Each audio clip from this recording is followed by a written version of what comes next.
Каква полза има от това да знаеш какво трябва да се направи, ако не знаеш как да го направиш? Пита Епиктет и ще използвам този цитат, за да въведа последната тема от дисциплините на стоицизма, а именно стигнахме най-накрая до дисциплината на действието, която е пряка свързана с стоическата етика, с плода на стоицизма. Аз съм Владимир Новков, с мен е Петър Теодосиев и вие сте с поредния епизод на Практически стоицизъм. Та стигнахме най-накрая след две теоретични теми до дисциплината на действието. Основен стълб в стоическата практика. Основно, защото действието само те прави в стоицизма реално философ. Ти трябва да действаш спрямо... Противно на идеята за думата философ в днешно време. Да, нали. Спри да философстваш, има съвсем друг тип конотация, но идеята тук е, че ние сега това ще се опитаме да обясним в този кратък епизод. Как точно действието защо е толкова важно в стоицизма. И аз съм го казвал много пъти, как може да бъдеш стоик само сега, веднага, спрямо твоите действия. Епиктет е страхотен пример в този случай, защото говорили сме си и в други епизоди, той непрекъснато казва на своите ученици, общо взето хубаво е, че ги знаете всичките теории стоически, но ако не ги живеете тези теории, това е абсолютно на хаос. Защото стоицизма е философия на действието. Противно на идеята, че стоиците се основават на съдбата, просто да ги влаче, че на някъде не. Те щастливо вървят с нея, практикувайки основните добродетели на стоицизма и съобразявайки си действията с тях. Епизодите за добродетелите може да ги намерите някъде назад в плейлиста. Да. Като основни важни действия ние можем да определим спрямо добродетелите, както ти каза, ние да бъдем добри, справедливи, да бъдем грижовни към децата си, към близките си, да се опитваме да живеем така да бъдем по-силни не за нас, пак за нашите близки и деца. Но това, което за мен е най-трудната част в действието е първо да осъзнаем разликата, кое е стоическото и кое аз емоционално си мисля, че това е правилно, защото ми е по-лесно. А почти винаги стоическото действие е по-трудното. Със сигурност. Стоиците говорят за така наречени подобаващи действия, т.е. действия, които са съобразени с четирите кардинални ценности на стоицизма. И Епиктет използва примера на Херкулес, между другото, който в младостта си е посетен от две жени. Едната много красива, която се представя като жената на лесните действия, другата Арете, която е добродетелта и тя му казва: значи, ако ме последваш с мене, ще имаш много трудности, но в крайна сметка ще станеш Херкулес. Мисля, ще успееш, твоето име ще се чува, нали? Ще е тази калокагатия, за която се говори в гръцката митология, ще я постигнеш. И Херкулес избира трудния път, но всъщност този, който го прави Херкулес, този, който е. Той, който и го прави в крайна сметка равен с боговете, след като умира. Точно така, да. И ето виж, тая история останала през толкова много варианти, нали, в смисъл, това е древногръцка история, после имаш Римска империя, после нямаш Римска империя, колко други неща. Най-вероятно през арабски са запазени огромна част от ресурсите, които от Гърция и Рим са в текстове. До ден днешен ние имаме тези истории и са ни пример за това, че трудните моменти и преживявания не правят по-силни. И реално това е и целта. Да бъда по-силен, по-добър, добродетелен, а не за лош, да търся най-лесното, както се казва, тънко да мина. Аз като родител го усещам това нещо. Ако си спомняш, в един от първите епизоди беше станал този инцидент в мола с младите и тогава ми направи впечатление как майката на едното дете каза, ние нищо не сме му отказвали, гледали сме го като писано яйце. Но това всъщност не е подобаващото действие на родителя. Стоиците са били много, много категорични в това, защото преди да направи нещо човек, и това включва възпитанието на децата си, трябва да се замисли това сега мъдро ли е, свързано ли е с разума, трябва ли всичко да му дам на това дете? Али, ако му дам всичко, докъде ще стигне това нещо? Справедливо ли е? Кое е по-смелото? Да му откажа на детето ми или да му давам всички? Къде е умереността? Те за това са кардинални ценности. Те са кардинални не само за стоицизма, ами дори и в християнството се използват и те. Защото те са вечни. И човек, когато съобрази действията си с тези ценности, тогава е много по-лесно това действие да бъде спокоен, че е адекватно, че е подобаващо. И точно тук е трудното, защото всеки родител иска да даде, да не отказва на децата си. Всичко, което иска, да му го дава, да му го позволява. Но колко книги са изписани за това, че накрая какво се получава? Хората, които помнят Game of Thrones, той е Джофри, лошото дете на кралицата, стана най-бруталният изрод и забавлението му беше, и това наистина, което се кефеше, да измъчва хора и животни и всичко, и беше брутален, не го интересуваше нищо, а беше страшен страхливец, но знаеше, че нищо не може да му се случи, и когато имаше тая сила, измъчваше и правеше пакости. Тоест, това получава по-скоро, това получаваш като резултат, когато всичко ти е дадено. Имаме и чисто стоически пример, защото Сенека е бил съветник на император Нерон. Да. Той убива майка си. Да, който е Джофри на втора степен. Да, абсолютно Джофри на втора степен. И не умира млад. Като Джофри, нали? И успява доста порази да направи, и Сенека в един момент е бил неспособен да го възпре, и всъщност Нерон му заповядва да се самоубие, защото подозира, че Сенека участва в конспирация срещу него. Дали участва или не, все още не е абсолютно доказано.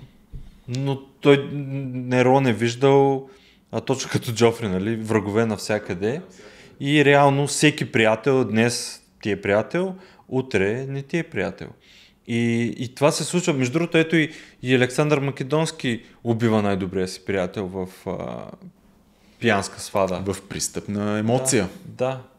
И ето колко нестоическо е всичко това, което води до нещастие. Накрая, нали, ако махнем, нали, художествената измислица, което въобще не е далеч от реалността, има много подобни примери, просто е известен герой в известен сериал, но ето и Нерон се самоубива накрая.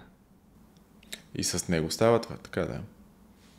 Той убива жена си, въобще после кара любовницата си да се облича като нея, въобще тотално изтрещял е бил Нерон. Накрая мислял, че всички искат да го убият, и когато почти загубва цялата власт, се самоубива. Ако не се лъжа, между другото, му помага да се самоубие бившия собственик на Епиктет, Епафродит. Така може да. Така че... Какъв живот е това? Нали? Стоиците биха казали, че това всъщност е нещастен живот. Ами то като четеш за Нерон... Независимо за всичките богатства, с които е разполагал през живота си, самия факт, че този човек не е работил спрямо стоическите кардинални ценности, означава, че този живот е нещастен. Ами да, той е пишел поезия и искал всички да му ръкопляскат на поезията. Състезавал се с колесница и искал всички да бъдат след него и той да бъде първи. Правил какво ли не и смятал, че е най-даровития във всяко едно отношение и който не е бил съгласен или ръкопляскал, го убивал. Как ще си щастлив от това нещо? Когато всичко е илюзия. Като в момента социалните мрежи. Искам да ме лайкват, те не ме лайкват. Затова правя неща, които на мен не ми харесват, за да ме лайкват. Така убивам хората, за да ми ръкопляскат другите живи. Защото и тях ще убия. Да. Ето това са едни неподобаващи действия. И е важно да си напомняме, че всъщност дисциплината на действието, това е кулминацията на стоическата практика, защото предните епизоди ние си говорихме по-скоро за теоретични неща, те пак са практически, но няма стоицизъм, ако няма действие. Да. Има философство, не както е съвременния. Има теория, но няма стоицизъм. Стоика е действащ човек. Постоянно, непрекъснато, в съответствие с ценностите на стоицизма. И да, в днешно време, разбира се, философията е много по-гъвкава, защото реално стоическа философия така по-сериозно развита не е имало 2000 години, но по това време е било много ясно какво хората могат да очакват от теб, когато кажеш, че ти си последовател на стоическата философия. Да. По същия начин, по който знаят какво да очакват от теб, ако си последовател на Аристотеловата академия или ако си епикурианец, но ти да си стоик, означава конкретни неща. Знаете как ще действаш, защото ако не действаш по този начин, те ще ти кажат, какъв стоик си ти, никакъв стоик не си. Да, и за това част от действията е да разбираш първо добродетелите и да ги следваш. И тук ще прочета много добре дава като съвременната интерпретация на това е, че тези добродетели могат да се разглеждат като комплементарни умения, които работят заедно. Мъдростта ни помага да идентифицираме правилно действие. Смелостта ни дава силата да го предприемем. Справедливостта гарантира, че зачитаме правата на другите, а умереността ни предпазва от прекаляване. И ето ние можем да следваме всички тези неща и да е за всяко едно действие. Храната, движението, което имаме, работата, която избираме да работим, дори това, което учим. Искаме ли да бъдем, примерно, адвокат, искаме ли да бъда адвокат, искаме да бъда лекар. И това отговаря ли на всичките неща? Аз ще бъда ли този човек, ако стана лекар? Ще спазвам ли това? Тоест, за мен всичко това, свързано с добродетелите, е най-доброто обяснение как да живееш. Всяко едно действие може да бъде предопределено. Нашия подкаст, после кога го пускаме, как го пускаме, защо го правим, какви са епизодите, които избираме, да са полезни, но пък и да можем да ги направим, но да можем и да разбераме и за нас повече. И всичко влиза тук. Така е и това ме препраща към стоическата идея за ролите, защото те много говорят стоиците за различните роли, които човек играе в живота. Първият император Октавиан Август се казва, че последните му думи са били: добре ли изиграх ролята си? Така че това е много римски принос към стоическата философия. Цицерон говори за нея, че човек има определени роли и той всяка една роля е длъжен. И то наистина, това имат пред... Длъжен е тази роля да я изиграеш добре.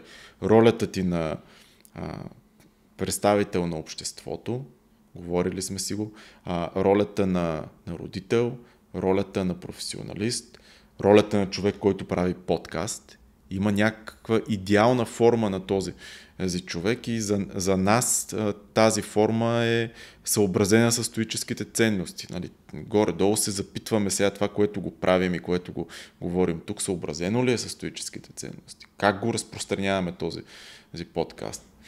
Да, точно да. Това с ролите, между другото, е много интересно.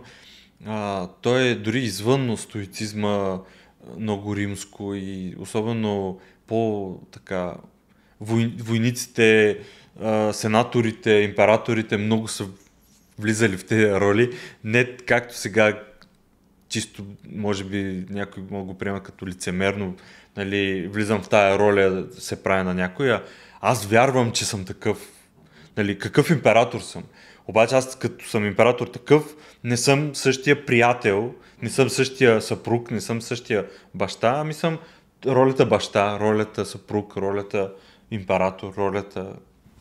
Как мога да... Ето, Марк Аврелий със сигурност и той и в книгата му се вижда това, че когато води борбите срещу наркоманите, той не е някакъв кръвожаден човек. Нали, той казва, вървя сред море от трупове и се чува, нали, като го четеш това нещо ужаса. Не се чувства добре. Но ти като римски император, ролята ти е да пазиш Римската империя. И той си е вършил тази роля по най-добрия възможен. Даже увеличавал. И е вършил по най-добрия възможен за него начин. Това е дисциплината на действието. Ти как да използваш знанията си като стоик, за да изпълняваш най-добре конкретната си роля в живота.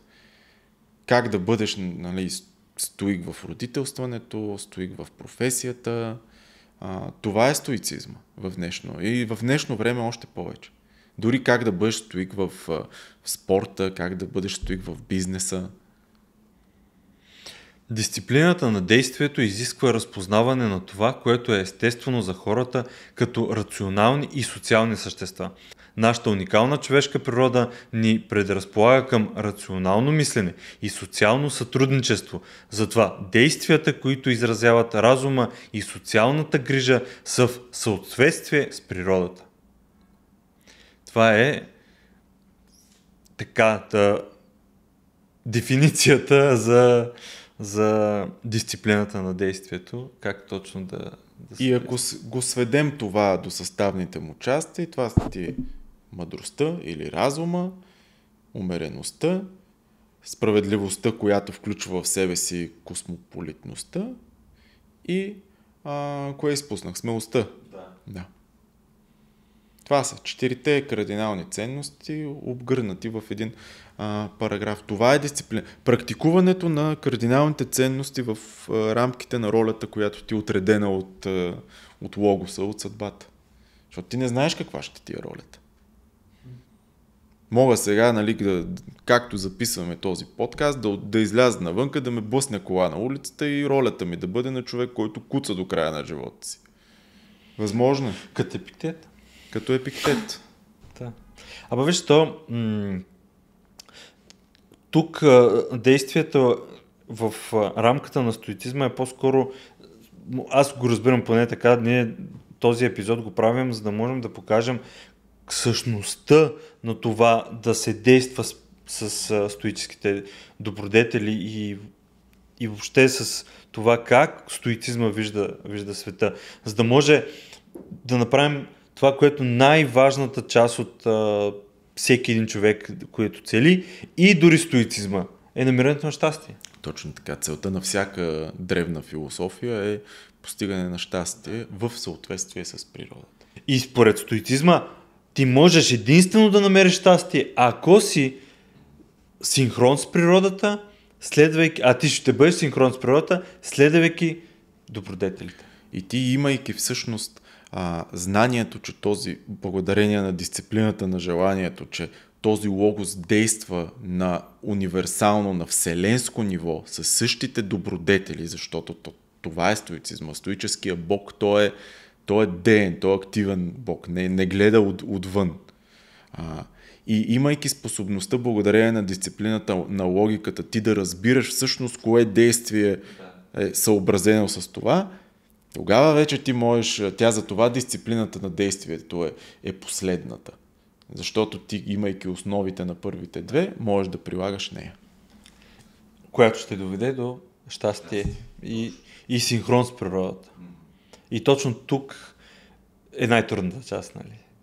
Защото ти можеш да разбираш, можеш да го знаеш, но да го приложиш всеки един ден. И то това е, нали, като ти е трудно, като дойде предизвикателството, като дойде нещастието дори ако щеш, което е субективно твое нещо, ти го приемаш така, тогава да си кажеш, ами то всъщност не е така.